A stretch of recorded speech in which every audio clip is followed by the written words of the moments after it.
They said this baby elephant had no hope the moment the herd was forced to leave her behind in the burning grasslands.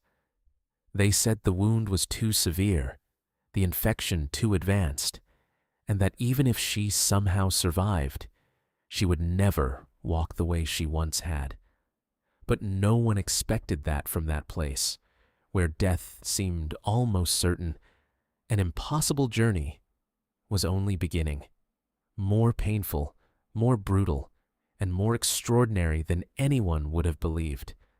Because sometimes, hope does not appear when life is still intact. It appears only after almost everything has been taken away. Dawn opened slowly over the Okavango Delta, spilling pale gold across the reeds and shallow water as if the land itself were waking by degrees. A herd of elephants moved through the flooded grass in a silence that was never truly silence, only the low rustle of stems, the pull of mud, and the deep breath of bodies older than memory. At the center of that moving world was a calf no more than 18 months old, a little female with oversized ears and a trunk she still used with clumsy determination. Her name, if any human had needed one, might have been Nia. She walked close to her mother's side, still young enough to believe the safest place in the world was the shadow cast by that larger body. The herd followed Mara, the matriarch, who knew the dry paths beneath the water and the narrow strips of ground that still held sweetness after weeks without rain. She never hurried, yet every step carried purpose. Around her, sisters, aunts, and half-grown juveniles kept formation with the kind of instinct that looked effortless only because it had been practiced for generations. At first, nothing seemed wrong. Nia splashed where the water widened, bumped her trunk against a spray of reeds, and reached toward a white egret lifting into the morning air. Sable, her mother, brushed her lightly with the tip of her trunk, a touch that was both warning and affection. The calf answered with a soft chirp and tried to match the longer stride beside her. Then the rhythm broke. Nia placed weight on her left front leg and flinched so sharply that her whole body shuddered. The step after that came shorter. The next one was worse. She tried to hide the trouble in the stubborn way the very young sometimes do, pushing forward as though determination alone could carry her. But pain had already entered the morning.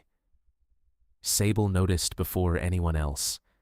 She slowed at once, turning back with a low rumble that moved through the damp air like distant thunder. Nia tried to answer, but her voice came out thin and uncertain. When she lifted the injured leg again, she held it oddly, as if the limb belonged to someone else now, something attached to her body but no longer under her control. The calf forced herself onward for 3 more steps. Each one looked like a victory until it ended in a tremor. Then her knees gave way beneath her. She sank into the wet grass with a startled little grunt, too confused at first to understand that she had fallen. Sable was beside her at once, reaching down, nudging, coaxing, pressing the broad warmth of her body between Nia and the cool morning wind. Nia tried to rise because her mother asked it of her. She planted one forefoot, then the other should have followed, but the damaged leg folded uselessly and sent a visible jolt through her chest. This time she cried out, a small broken sound that did not belong in the vast calm of the delta. Sable answered with a deeper call, steady and urgent, refusing panic for the child's sake. The herd had begun to stretch ahead. Mara paused on a strip of firmer ground and turned. Her huge head lifted, reading the distance, the sun, the wind. 2 adolescent bulls lingered at the edge of the formation, restless and uncertain.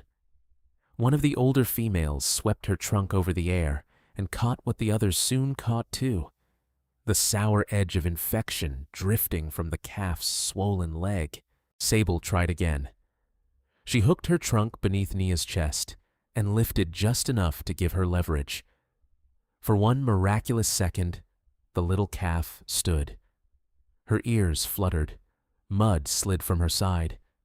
Hope rose so quickly it almost felt certain.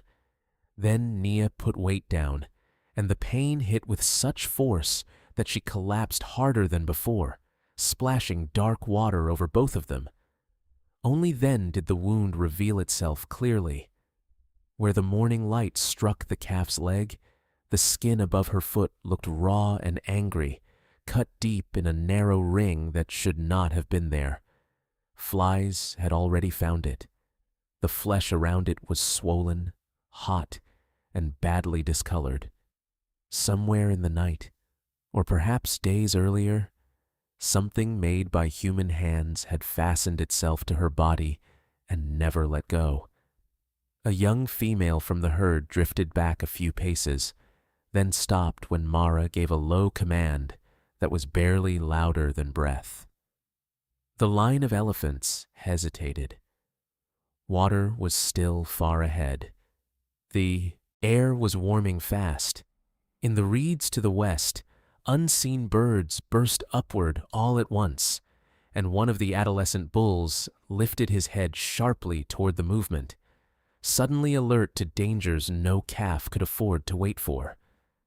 Nia lay panting, her small sides rising too fast, while Sable stood over her with terrible patience, touching her face, her shoulders, the useless leg, as if one perfect touch might restore the body that had betrayed her. Around them, the herd held its uneasy shape between compassion and survival. And in that fragile pause, with the sun climbing and the path ahead growing longer, something irreversible began to gather. For a little while, the morning held together as if the world had not yet made up its mind. Mist still clung to the lower grass. Sunlight moved slowly over the shallow pools. The herd stood in a loose half-circle ahead, restless but not yet gone, while Nia lay in the mud at her mother's feet, breathing in short, uneven pulls that made her whole. Body seemed too small for its own pain. Sable refused to leave her. She touched the calf again and again, first with urgency, then with something gentler, almost tender enough to pass for reassurance. Her trunk traced the line of Nia's spine, swept the flies from the raw swelling on her leg, and paused at the side of her face. Each touch seemed to say the same thing. Get up, little one, just one more time, and stay with me. Nia tried, because the sound of her mother's voice still meant safety. She tucked her good legs beneath her, rocked forward, and fought her way upright with a trembling effort that made the muscles in her shoulders quiver. For the briefest instant, she stood. Her ears hung still. Her eyes widened. Then the injured leg folded under her again, and she dropped so suddenly that even the birds startled up from the reeds nearby. A low vibration moved through the herd. Mara had turned fully now, her old head raised, her trunk lifted into the wind. The matriarch did not step closer. She did not need to. She was measuring everything that mattered. The hardening light, the distance to water, the scent drifting through the grass from predators that would know exactly what a delay like this could mean. Survival had never been a cruel idea to her, only a necessary one. One of the younger females edged back toward Sable, uncertain, but stopped when Mara gave a quiet rumble that carried command inside it. The adolescent bulls shifted their weight and looked outward, not inward, scanning the open country with growing agitation. The delta felt wider now, less like home and more like exposure. Even Nia, in her confusion, seemed to sense that something around her was beginning to change. Sable bent low and tried a different way. She slipped her trunk beneath Nia's chest and lifted more firmly this time, almost hauling the calf forward by pure force of will. Mud sucked at Nia's knees as she rose. Her good feet found the ground. Her bad leg dangled for half, a second before brushing down into the wet earth. The pain that followed hit so hard she cried out and nearly toppled sideways into her mother. The sound broke whatever hope had been left.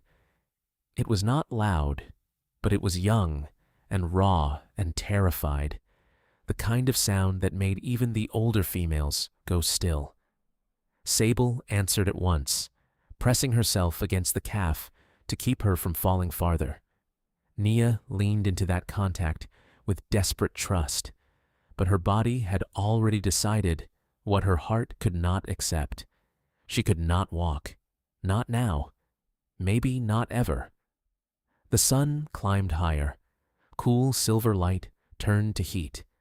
The shallow water around them began to lose its softness and flash white where the sky struck it. Flies thickened at the wound. Somewhere to the west, a francolin shrieked and went silent. Then came another warning. One of the bulls snapped his head toward the far grass and held it there, listening. The herd tightened all at once, every body answering a danger still hidden from human eyes. Mara moved first. It was only a single step, but it landed with the weight of judgment. She did not charge, did not force, did not even look unkind. She simply began to lead. The line of elephants stirred behind her like a current turning. Sable froze, caught between two instincts older than thought, the one that bound her to her calf, and the one that told her the herd was the only thing standing between all of them and death. She cried out then, a sharp, torn trumpet that seemed too big for the morning. Nia lifted her head at once.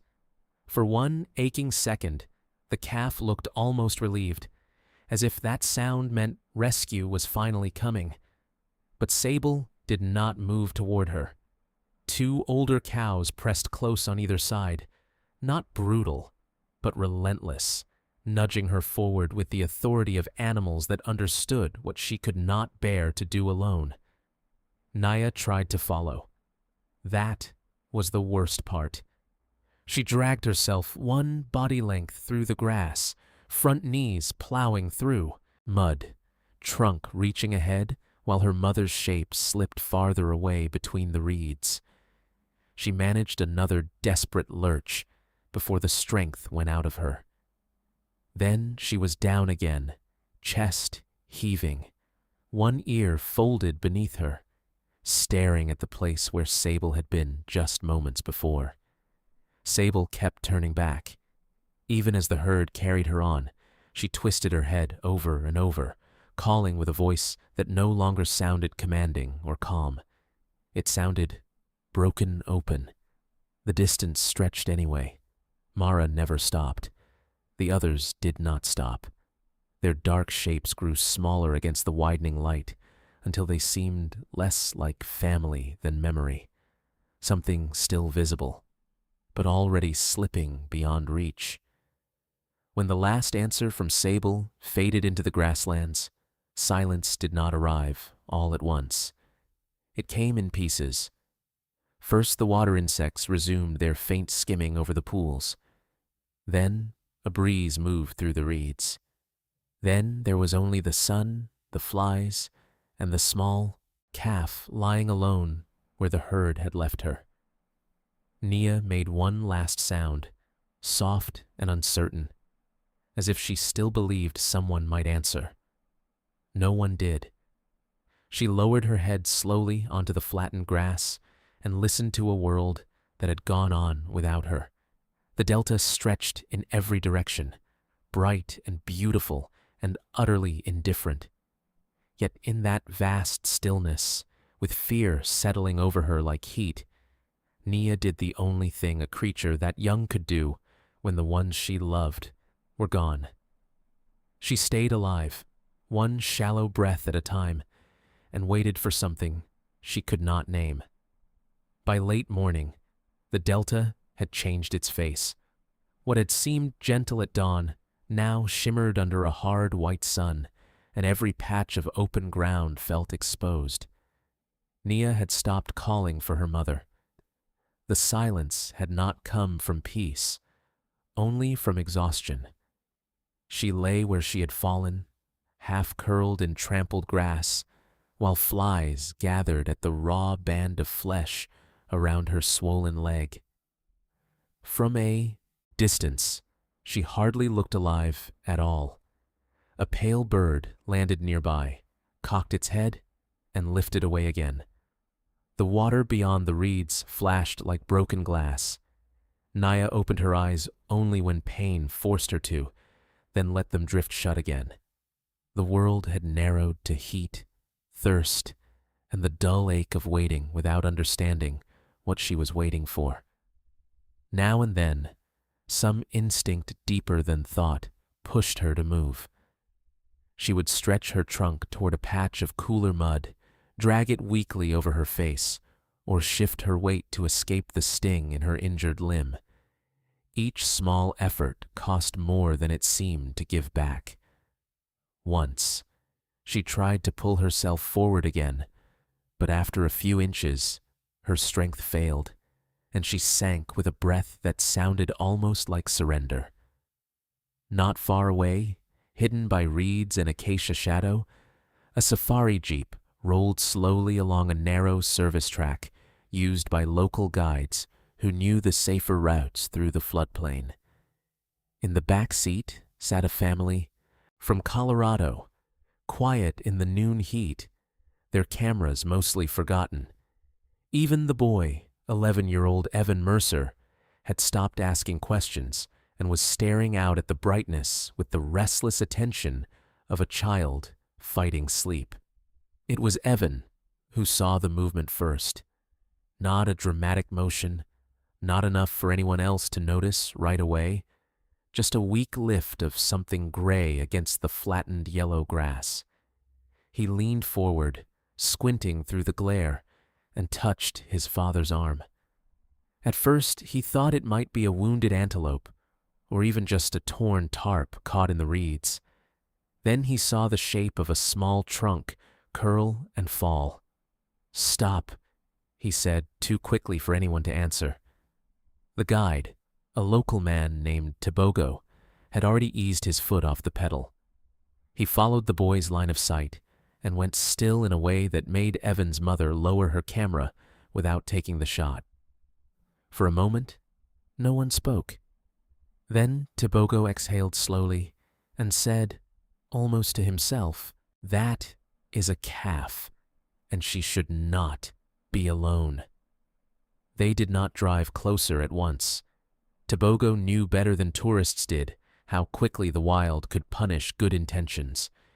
He lifted his binoculars, studied the grass around the calf, then scanned the horizon for the herd. There was no sign of protective adults nearby, only open country and a shimmer of heat. The little elephant was breathing, but only barely, and even from that distance he could see one front leg lying at an angle no healthy calf would choose. Evan slid nearer to the edge of the seat, gripping the metal rail in front of him. Nia had lifted her head again. She was not looking at the jeep.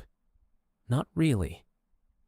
She seemed to be looking through it, beyond it, toward some memory of safety, her body still expected to return. The boy had seen injured animals in documentaries before, but never this close, never with the terrible smallness that made suffering look more unfair than nature was supposed to be. Tebogo reached for the radio, clipped near the dashboard, and called the wildlife response unit stationed outside Maun. His voice stayed calm, clipped, professional. He gave coordinates, described the calf, mentioned the likely severity of the leg injury, and asked for immediate dispatch. The answer crackled back through static. A ranger truck was available, but the terrain was slow, and the team was already handling a report of snared antelope farther north. Evan's father asked the question every adult eventually asks when they want honesty more than comfort. Will they get here in time? Tobogo did not answer right away. He kept looking through the binoculars, watching the calf's chest rise and fall. I don't know, he said at last.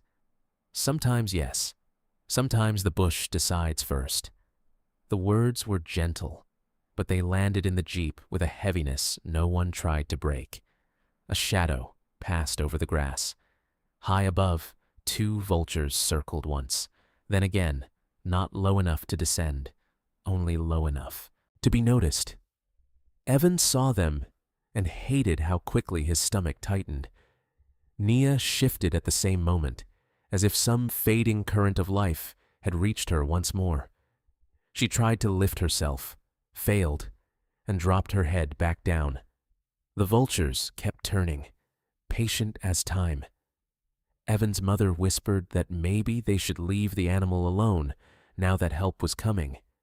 But the boy could not look away.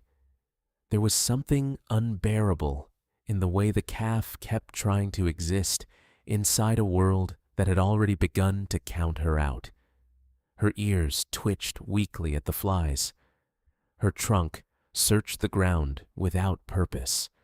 She looked less like a creature from the wild than like a child too sick to know she had been left behind. Then Nia did something that settled itself deep in Evan's memory. She raised her head an inch or two, opened her eyes toward the empty horizon, and made a sound so soft it almost vanished in the wind. It was not a cry of panic anymore. It sounded smaller than that. A question, maybe, or the last trace of one. Evan swallowed hard and asked, before he could stop himself, if she wakes up later, will she know she's alone? No one in the jeep had an answer. Tobogo lowered the radio and looked at the calf again, his weathered face giving nothing away except fatigue and recognition. He had lived long enough beside the delta to know that mercy and cruelty often wore the same light.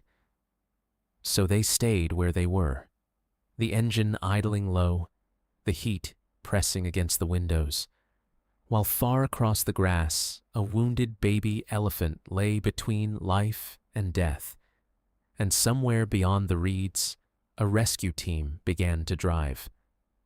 The ranger truck reached the floodplain a little after 1 in the afternoon, throwing a trail of dust behind it where the ground turned firm enough to hold speed. By then, the sun sat high and merciless, flattening every shadow. Nia had not moved far. She was still where the grass had been pressed down around her small body, her sides. Lifting too fast, her head low, her injured legs stretched out as if even the thought of drawing it close had become unbearable. The first man out of the truck was Luis Ortega, a senior field ranger who had spent nearly 20 years reading trouble from tracks, silence, and the position of birds in the sky. He took in the scene without rushing, one glance to the calf, one to the grass, one to the horizon. After him came Noah Reed with the medical cases, and then Dr. Claire Bennett, whose calm had the kind of sharp edge that only came from seeing too many bad outcomes arrive 1 minute too late. They did not go straight to her. Claire stopped several yards away and crouched to study the calf from a distance. Nia's eyes were open, but dull with strain. Her trunk moved weakly across the dirt, not searching now, only following pain the way a hand touches a wound. When a fly settled near the cut around her leg, she flinched, then gave up even that effort. Claire could see dehydration, shock, infection, and exhaustion before she ever laid a hand on the animal. Luis spoke first, keeping his voice low. The herd had moved on hours ago. No sign of them nearby. Tobogo walked over from the safari jeep and gave a quick report, including the time they had first seen the calf move. Evan and his parents remained by the vehicle, quiet now, watching from a respectful distance. The boy's face had changed since the morning. He looked less curious than braced, as if some part of him already understood that rescue was not the same thing as relief. Claire took one more slow step forward, then another. Nia lifted her head an inch and made a faint sound, not loud enough to be called a protest. Noah paused behind Claire, reading the tension in the calf's body. If she panics, she could tear it worse, he said. Claire nodded. I know. There was nothing hesitant in her voice, but there was no false certainty either. She had learned long ago that the truth helped more than hope when the odds turned ugly. When she finally reached the calf, the smell hit first. Rot, heat, blood gone stale in the open air. Claire bent carefully and looked at the leg from above. A thin wire snare had bitten deep into the flesh just above the foot, nearly hidden beneath swelling and mud. It had cut through skin and muscle with the brutal efficiency of something made to kill whatever stepped into it. Around the wound, the tissue had turned angry and dark, and the infection had already started claiming what pain had not. Noah muttered something under his breath and set down the kit. Luis turned away for a moment, not from weakness, but because there are some sights experience never makes ordinary. Claire gently brushed back the grass and saw enough to confirm what she had feared during the drive in.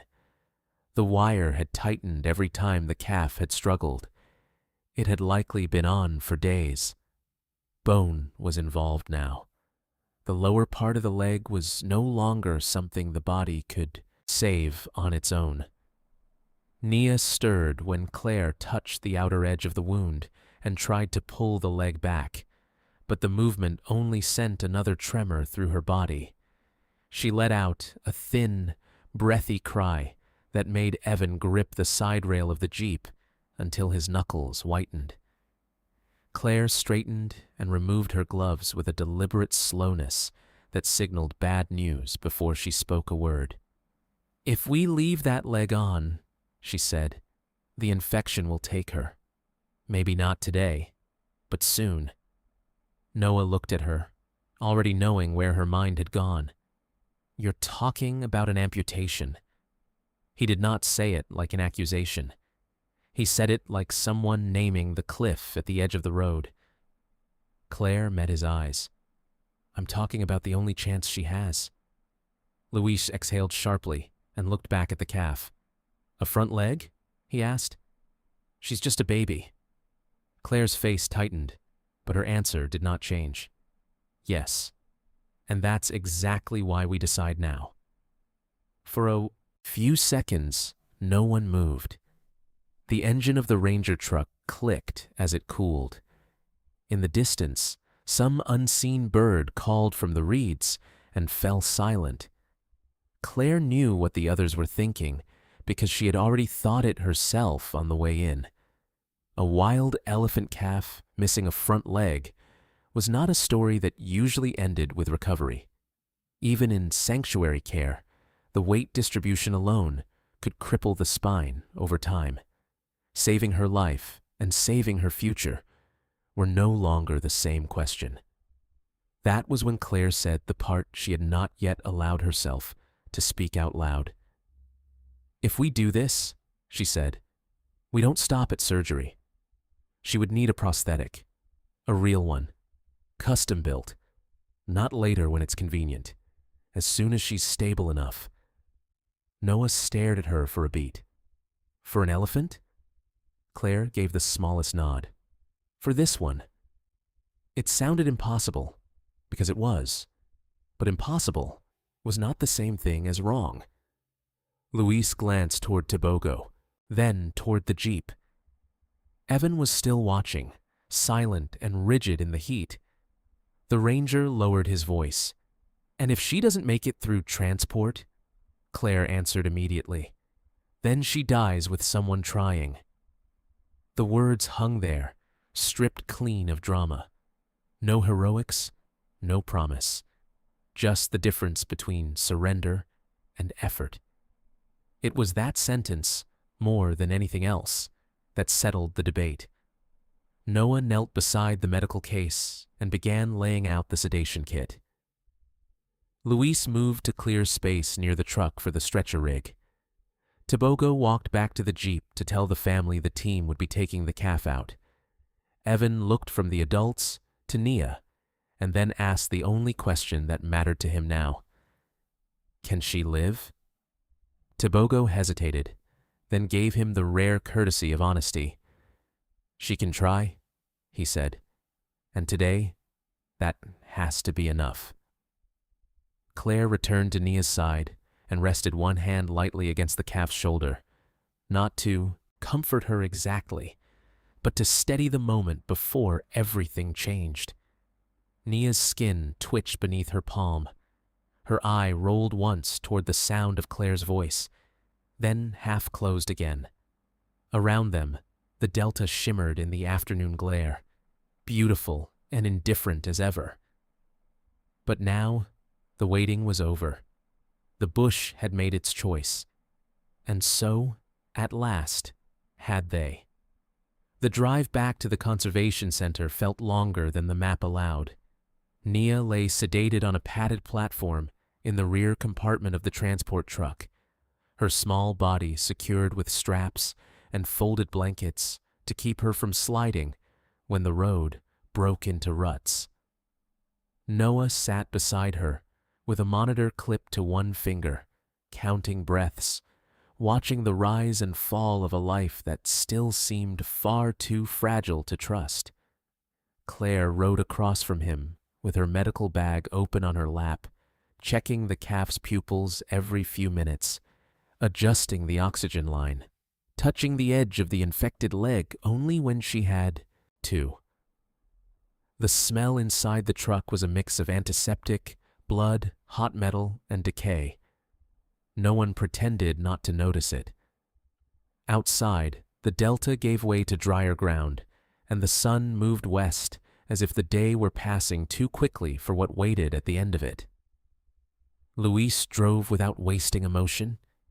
He had done emergency runs for rhinos, wild dogs, antelope, even once for a leopard cub dragged from a snare line. But the weight in the truck behind him felt different. This was not just a rescue. It was a wager against time, infection, and the limits of what human beings could reasonably promise an animal born in the wrong place at the wrong moment. Every jolt in the road sounded louder than it should have. When they reached the wildlife hospital outside Maun, the surgical suite was already lit and prepared. News had traveled ahead of them. Stainless steel instruments waited in ordered lines beneath bright lamps. Warm saline hung ready. Sterile drapes lay folded with exact corners. 2 veterinary nurses moved with quiet speed, saying little, because the kind of work coming now left no room for nervous language. In the middle of that clean room, Nia looked even smaller than she had in the grass. Claire did not waste time on speeches. She reviewed the calf's vitals, confirmed the anesthesia plan with Noah, and gave the team the simplest version of the truth. The infection had climbed too high. They would remove everything they could not save and preserve everything they might still need later. She did not say prosthetic again, not because she had changed her mind, but because no future mattered if they failed in the next few hours. First, the calf had to survive the night. The surgery began under a silence broken only by clipped requests and machine tones. Claire made the first incision with steady hands, following the border where living tissue gave way to what the infection had already claimed. There was nothing dramatic in the room, no sudden gasp, no shouted commands. The seriousness of the work made noise unnecessary. Each movement had to be measured. Each cut had to take enough, but not too much. On a calf this young, there was almost no margin at all. Noah stood near Nia's head, reading the monitors and adjusting anesthesia by fractions so small they would have meant nothing to anyone outside the room. Too much, and her system could fail. Too little, and the shock of pain would do the same. A veterinary nurse irrigated the wound again and again while another passed instruments into Claire's hand before she asked for them. The damaged leg seemed to tell the same story from every angle. Wire, struggle, swelling, rot, time, and then consequence. Hour by hour, the truth became impossible to soften. The lower leg could not have been saved, even if they had reached her sooner. The snare had sawn deep, and the tissue above it had already begun to die. Claire worked upward only as far as she had to, preserving bone length where she could, shaping the remaining limb with the future in mind, even while the present still hung by a thread. It was surgery performed between grief and engineering, though neither could be spoken yet. At one point, Luis stood in the viewing corridor beyond the glass, hat in his hands, unable to sit and unwilling to leave. He watched the team move around the table and felt the old, familiar anger rise in him.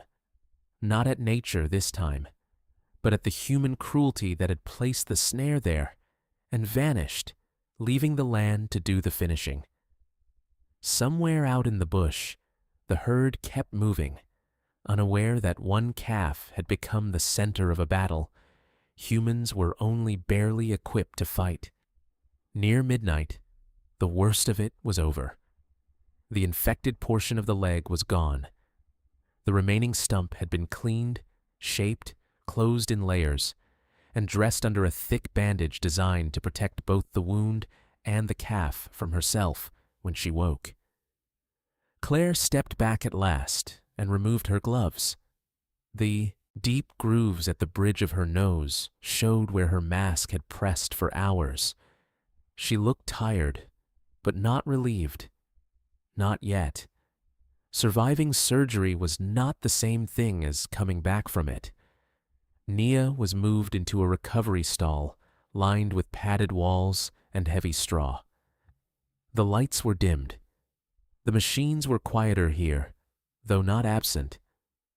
Noah remained long enough to oversee the slow reduction of anesthesia and check the calf's temperature one last time before handing the case off.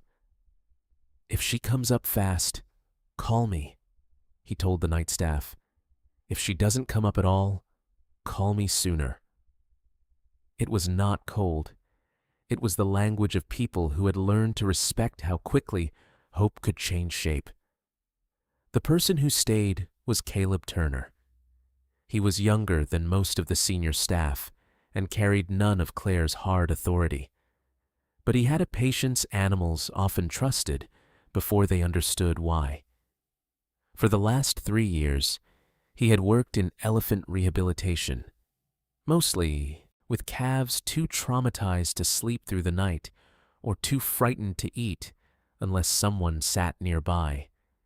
He pulled a metal chair beside the stall, set a bottle of water on the floor, and settled in for the kind of watch that made no promises.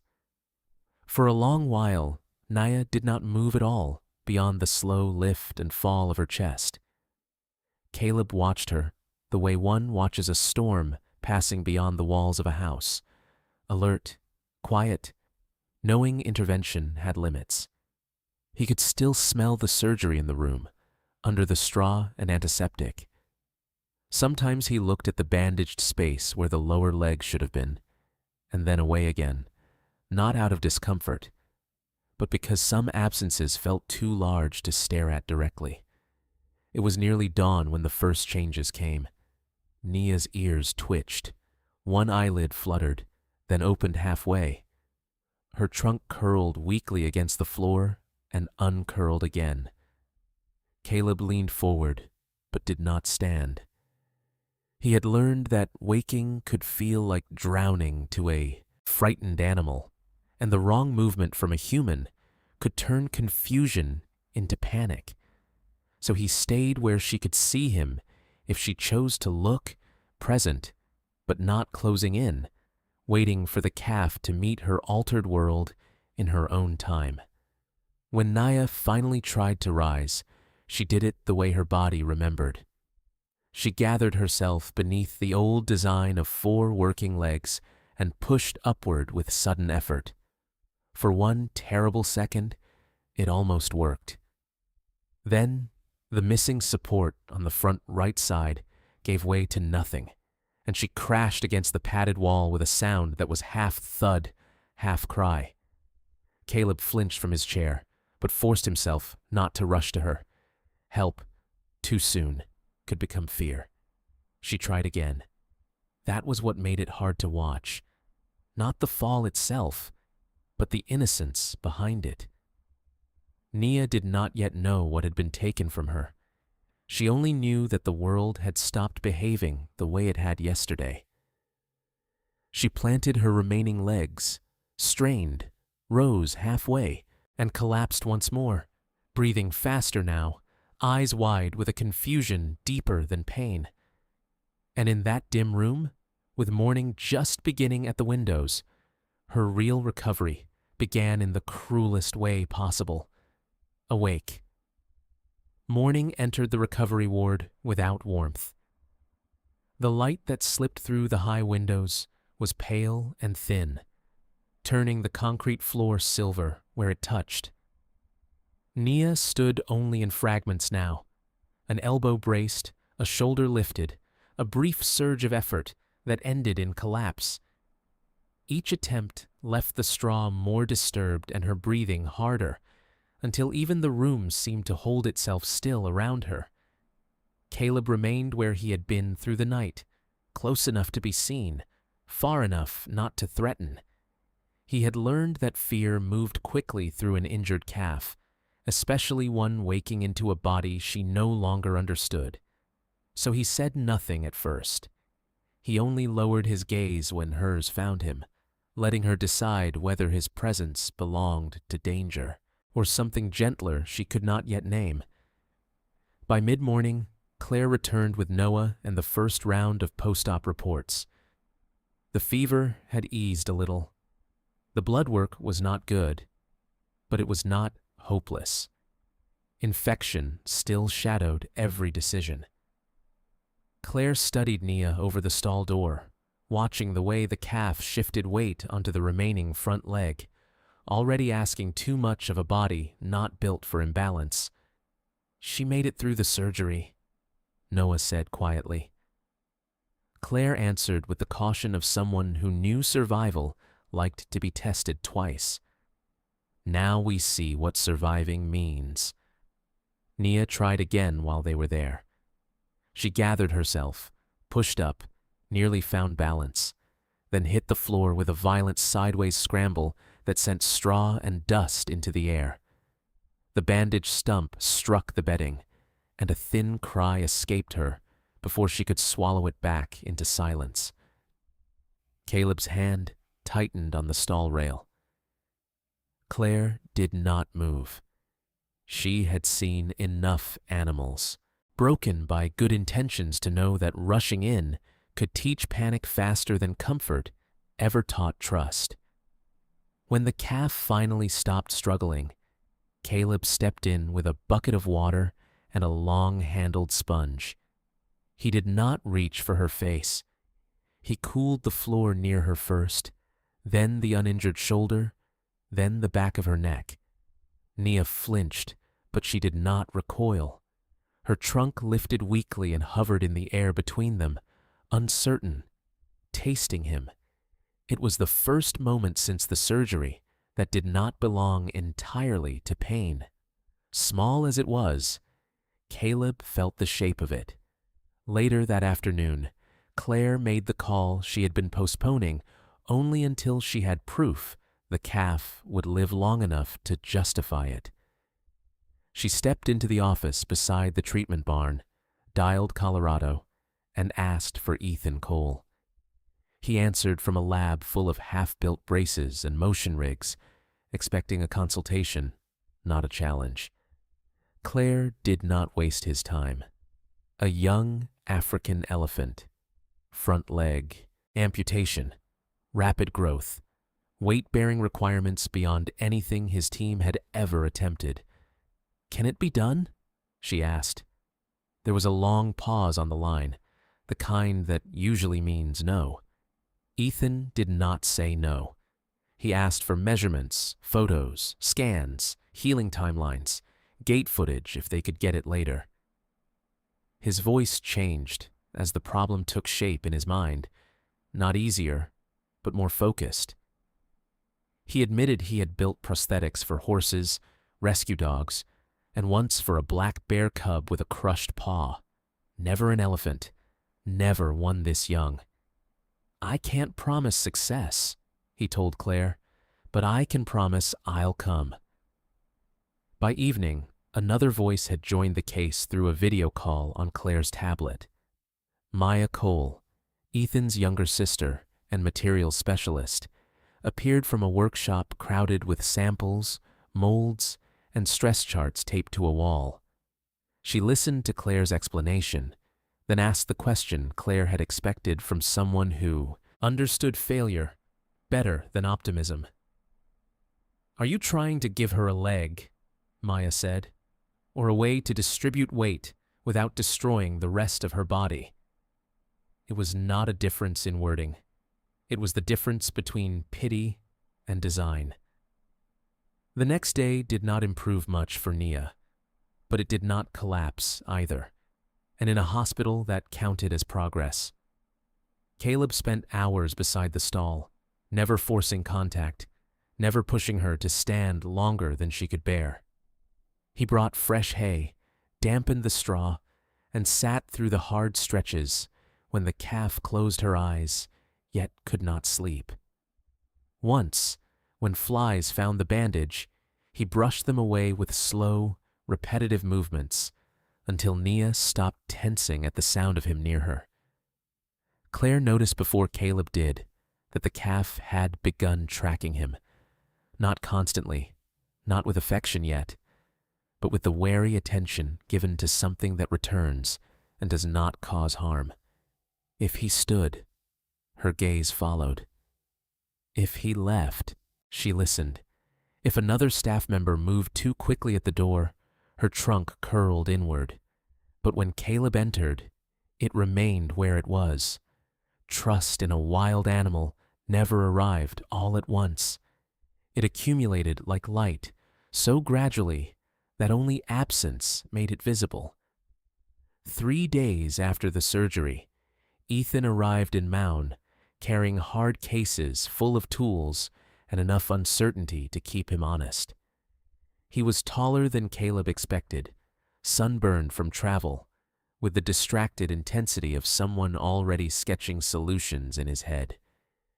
He watched Nia from outside the stall for several minutes without speaking. The bandaged stump, the uneven shoulders, the stress already gathering in the remaining front leg, none of it matched any template he had used before. "If this works," he said at last, "it won't be because we copied nature." Maya joined the evaluation remotely that evening, her face flickering on a monitor balanced between X-rays and wound notes. Ethan walked the camera through every visible detail while Claire described the medical margins. Too rigid, and the socket would damage tissue before the calf adapted. Too soft, and the structure would collapse under her. Too heavy, and energy cost would become its own form of cruelty. The conversation moved between biomechanics and mercy until Caleb, listening from the doorway, realized this was how impossible things were made, not by faith, but by arguing carefully with physics. Still, none of it mattered if Nia rejected the thing before it ever touched her. That part would not be built in Colorado or solved in a lab. It would happen here, in the slow hours no design software could accelerate. Caleb understood that before anyone else said it. So while Ethan measured space and Maya modeled force, Caleb went back to the stall and sat down where Nia could see him. He stayed until dusk thickened at the windows and the room grew blue with evening. Near the end of that long day, Nia did something so slight, another person might have missed it. Caleb had set a pan of water near the wall and was drawing his hand back when her trunk lifted and brushed the sleeve of his shirt. Not a grab, not a shove. Just the lightest contact, gone almost before it happened. Caleb did not react, not outwardly. He only let his hand rest on his knee and kept breathing as if nothing had changed. But in the quiet after that touch, the future shifted by a fraction. Outside, the sky over the delta turned copper and then deepened toward night. Inside the ward, the calf settled her weight more carefully than she had that morning, as though some hidden part of her had begun learning what the rest of her still refused to accept. She was not stronger yet. She was not healed.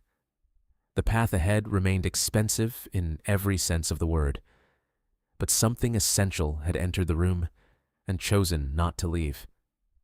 For the first time since the operation, hope no longer felt like a theory.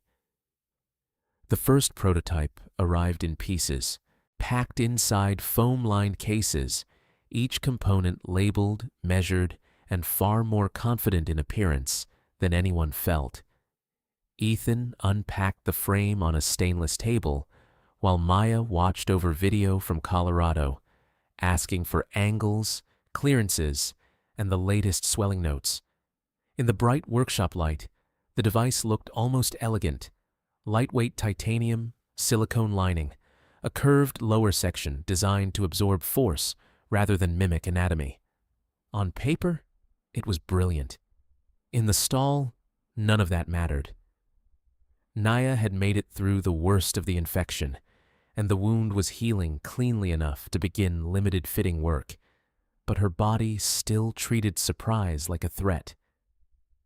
Caleb knew that before Ethan stepped through the door with the socket cradled in both hands. The calf's ears shifted. Her trunk rose slightly. She did not retreat yet, but the stillness in her shoulders changed. She was watching the object, and she did not trust it. So they did not rush.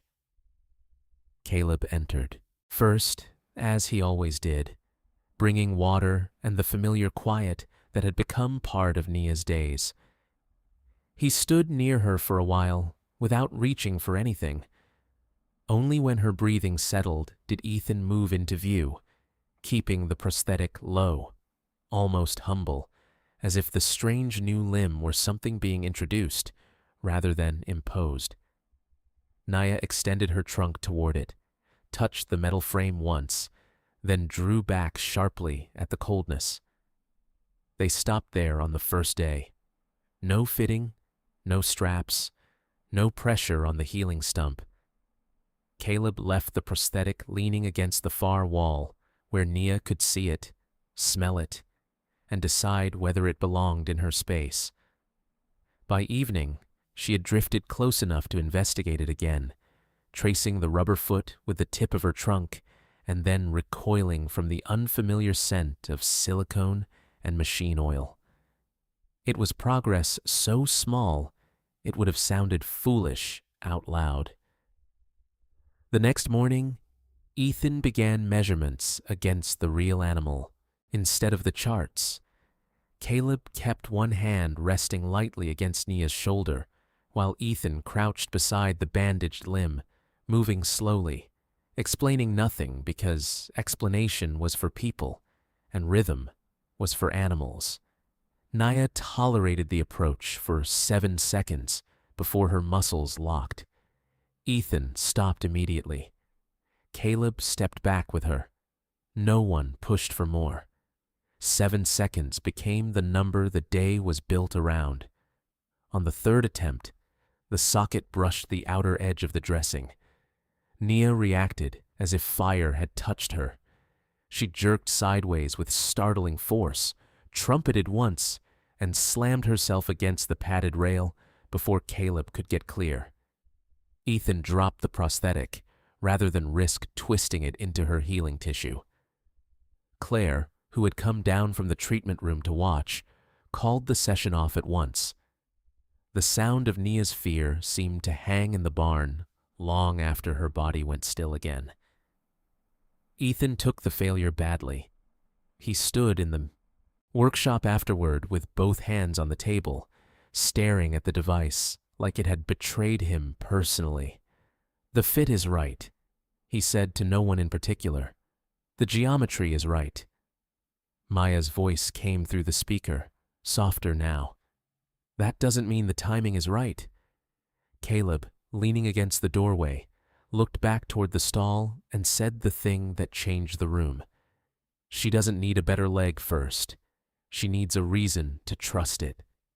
From there, the work slowed down in the best possible way.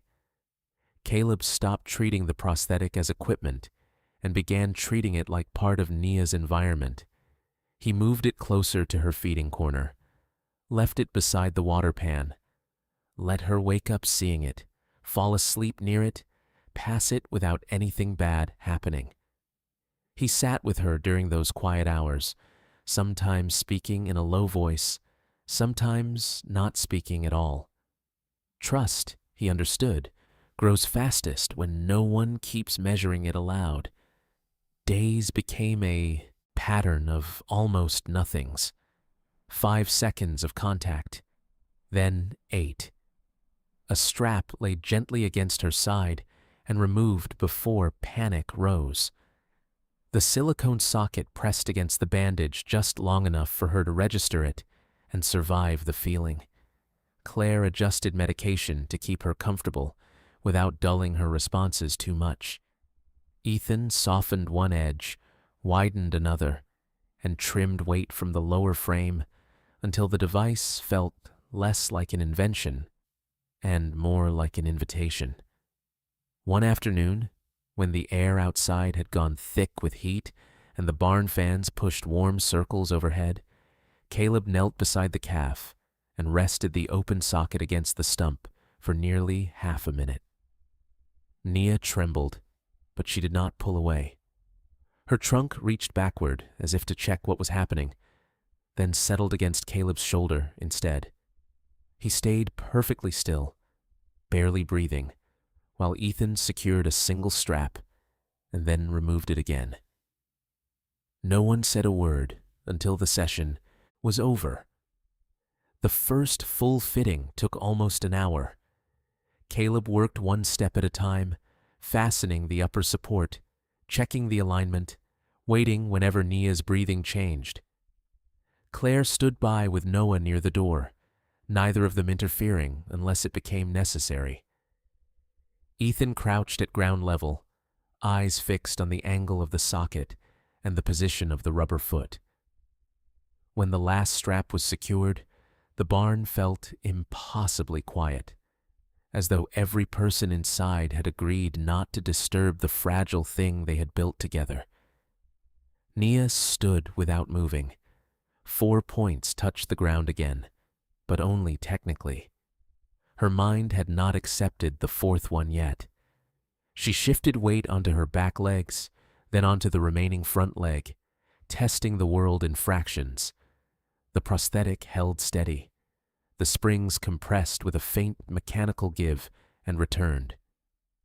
Ethan glanced up once at Caleb, then looked away again. Everyone knew this was the moment the design stopped being theory. The question was whether Nia believed it. She leaned forward a little, then froze. Caleb did not call to her. He did not coax. He simply stood in front of her, a few feet away, where she could choose him if she wanted. Nia lowered her head, touched the ground with her trunk, and shifted again. This time, a small portion of her weight settled onto the prosthetic. The barn seemed to inhale around her. The device held. Nothing terrible happened. She stayed there for a long second, surprised by the absence of pain she had expected. Then, with a caution so complete it almost looked like doubt, Nia lifted her good front foot and moved it forward. The rest of her had no choice but to follow. The prosthetic flexed, caught, and carried. She took one step, small, awkward, undeniably real, and placed herself closer to Caleb than she had been a second before. He still did not move, but his eyes filled before he could stop them because the step was not just motion. It was consent. It was trust made visible. Nia stopped immediately after, as if startled by her own success. She looked down, shifted back, then forward again. 10 seconds passed, 20, and then she took another step. By the time she had managed 10 in total, uneven and halting but intact, Ethan was gripping the rail so hard his knuckles had gone pale. Claire allowed herself one slow exhale.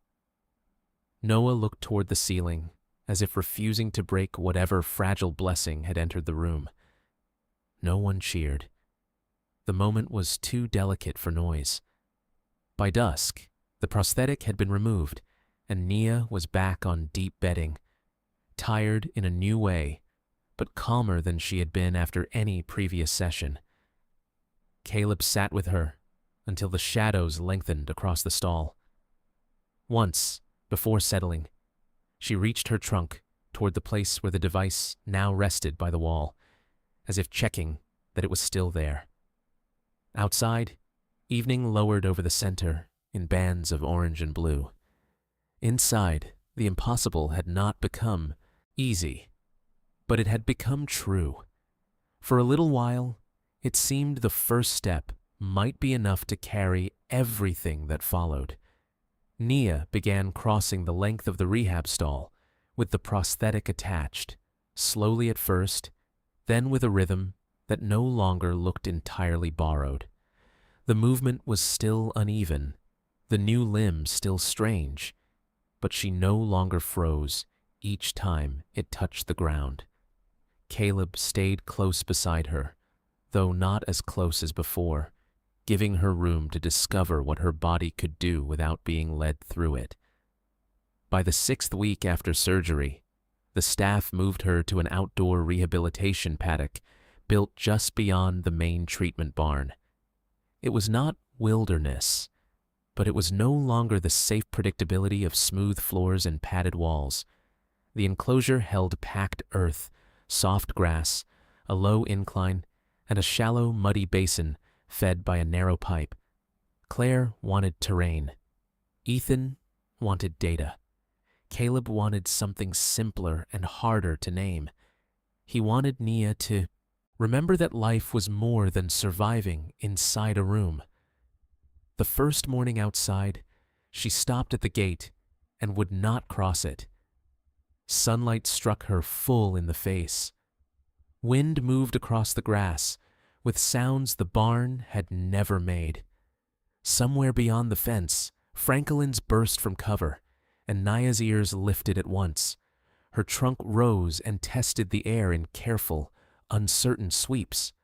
For a moment, Caleb thought she might back away. Instead, she stood very still, looking into the open space as if it belonged to a version of herself she had not met yet. He did not pull on the lead rope. He did not speak. He only waited beside her while the morning widened around them. At last, Nia placed one careful foot onto the grass, then another.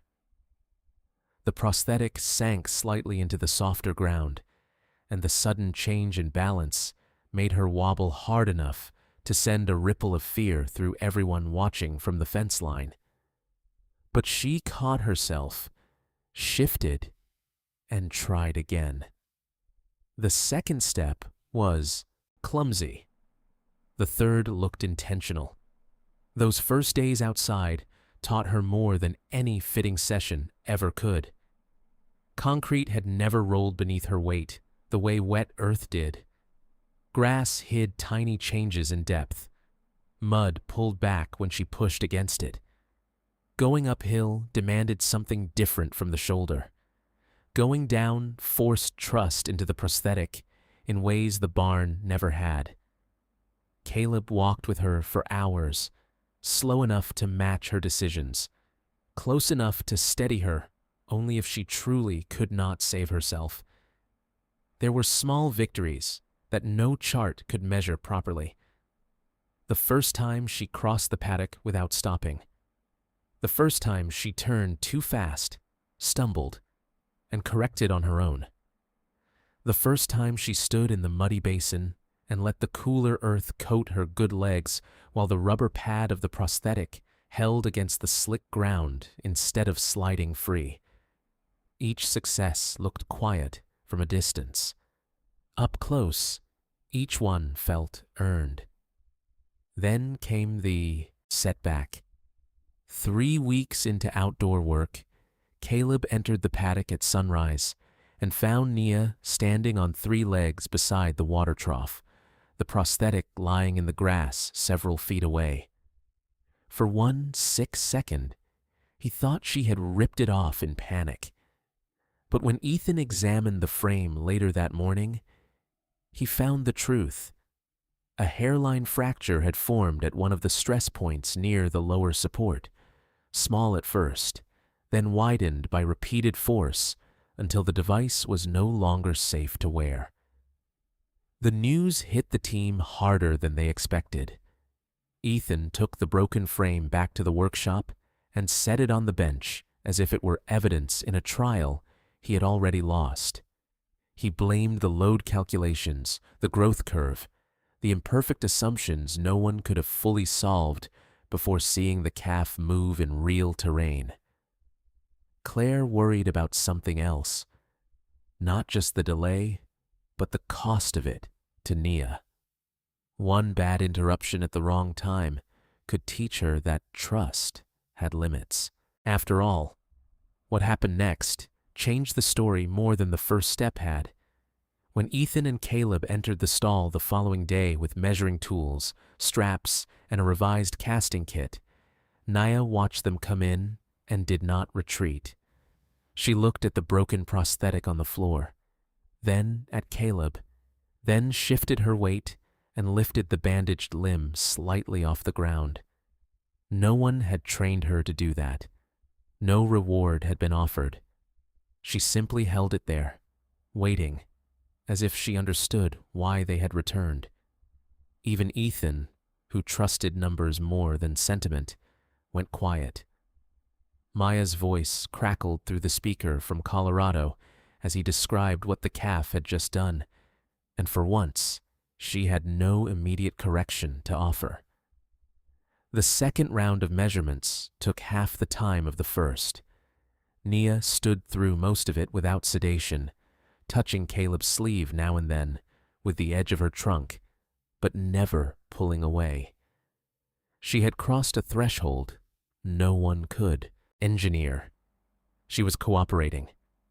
The new prosthetic arrived larger, stronger, and wiser than the first. Stress points had been reinforced. Weight had been redistributed through a wider socket. The lower curve was adjusted to better match the angle Nia naturally chose on soft ground. When Caleb fitted it that afternoon, the process that had once taken an hour took less than 15 minutes. She stood, tested it once, and then walked past the old boundary she had always kept near the gate, straight into the farther half of the paddock. There, under a high, bright sky, something in her finally loosened. She found the muddy basin again and this time stepped fully into it, letting the cool, wet earth climb partway up her legs. She shifted, sank, snorted softly, and then lowered her body with awkward care until one side touched the mud. Caleb stopped breathing for a second, terrified she would not manage to rise. But after a brief struggle and one awkward heave, Nia pushed herself upright, again spattered and stunned and somehow proud. From that day on, the paddock belonged to her in a way the barn never had. She learned where the ground held firm after rain and where it gave. She rubbed her shoulder against a weathered post. She splashed in the trough. She stood in afternoon shade and dozed on 3 legs and one crafted limb that was no longer merely tolerated, but used. The asymmetry in her gait never vanished completely, yet it softened into something else, not brokenness, but adaptation made visible. Weeks earlier, people had looked at a dying calf in the grass and spoken of odds, damage, infection, and the terrible arithmetic of what could not be saved. Now those same people stood at the fence in the lowering light and watched Nia walk the edge of the paddock with mud drying on her side and dust rising beneath each step. She was not who she had been before the snare. She never would be. But she was no longer the animal everyone had expected to lose. At sunset, Caleb stayed after the others drifted back toward the barn. Nia moved across the grass toward him, not hurried, not uncertain, simply choosing his direction the way she had chosen it on the day of her first true step. He rested a hand against the fence rail and watched her come. In the golden light, with the delta wind moving softly through the reeds beyond the property, hope no longer looked like survival alone. It looked like a young elephant walking toward her life, as if it had been hers all along. If Nia's fight touched your heart, leave a 1 in the comments. If you believe no life should ever be given up on, leave a 0. And if this story stayed with you, make sure you subscribe and turn on notifications, because there are more unforgettable stories like this still to come. Thank you for being here, and we'll see you in the next story.